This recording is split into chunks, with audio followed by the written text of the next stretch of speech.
Don't let the label become your identity. The overwhelming majority of diagnoses in medicine are not as crystal clear. This is particularly important for people with some rheumatologic conditions. I have a very special message for my fellow parents of a child with neurodivergences.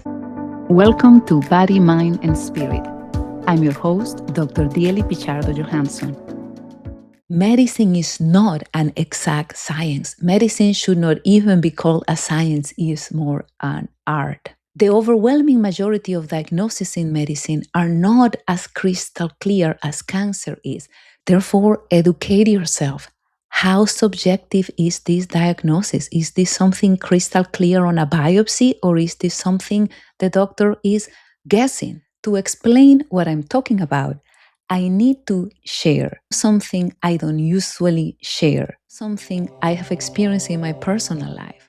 I'm a mother of children in the autistic spectrum and a child with ADHD. My daughter was diagnosed with severe health issues, seizure disorder, a feeding tube, developmental delays, a diagnosis of autism. A daughter with special needs was the best thing that ever happened to me because it taught me unconditional love. I've seen it both ways. I've had a child with a quote-unquote undeniable chromosomal abnormality and a child with a much more vague diagnosis made through a questionnaire that may or may not have been real. You maybe have never faced a diagnosis like that. You may be the parent of a child who's causing trouble in school, and at first you're only seeing him as a quirky, full of life kid. And someone, a teacher or a developmental pediatrician, sticks a label on them and tells you, your child has ADHD, your child is in the spectrum, and suddenly you are unable to see past that label. I decided no expert in the world was going to tell me what my child could be in the future. How was I able to snap out of that powerlessness? Stay till the end, and I will show you how I did it. Not all diagnoses are crystal clear. You need to become educated and know, are we talking about an illness that is documented and clear, or are we talking about a collection of subjective findings that we are gluing together trying to come up with a diagnosis? Let's start with the strongest level of evidence, pathology. One of the reasons why I like being an oncologist, there is very few gray zones in cancer because there is a pathology report that has to be standardized and double-checked. When a pathologist finally pulls the trigger to call something, whatever they are seeing needs to feel very clear criteria. The overwhelming majority of medicine is not that. It's a combination of subjective symptoms the subjectivity of a doctor interprets. Lab results are not that perfect and exact.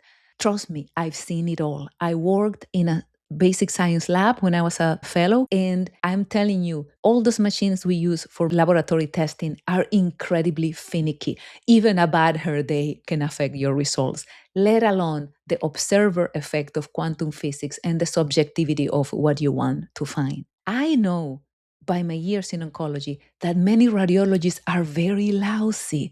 And to read that these CAT scan got better or worse, there is many doctors who are very sloppy when they are going to call their diagnosis.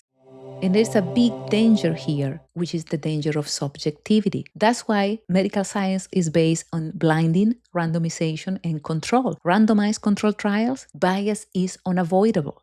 And as we will discuss in the next video, medicine is unfortunately fully biased into diagnosing illness.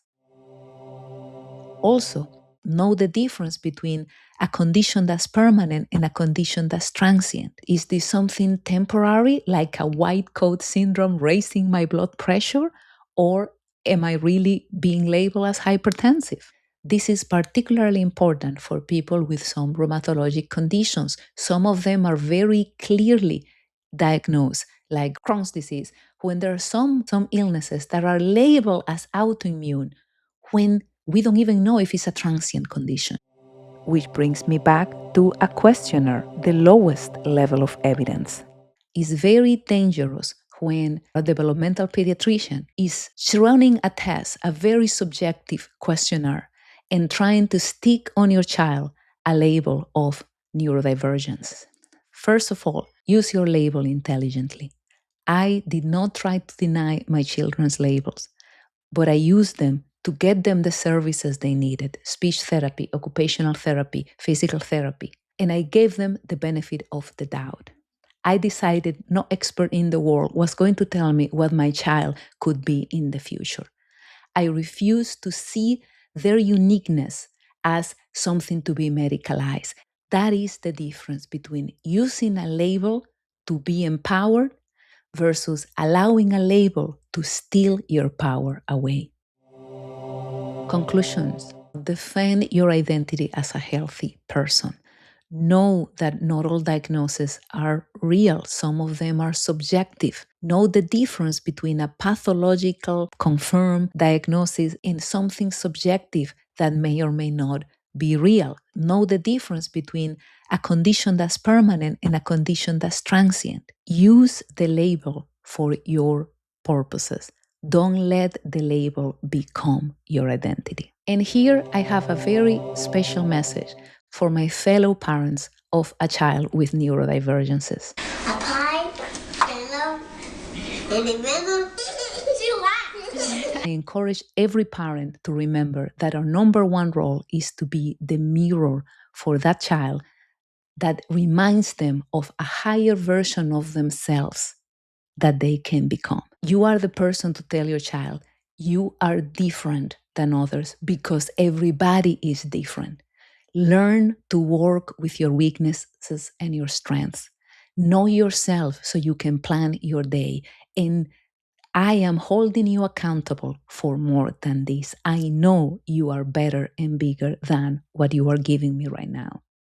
I see the greatness in you, and I invite you to show that greatness. And by the way, if this conversation has helped you, please consider sharing it with someone you care for and join the conversation. Has any of this ever happened to you? How are you dealing with the labels the healthcare system is trying to stick on you?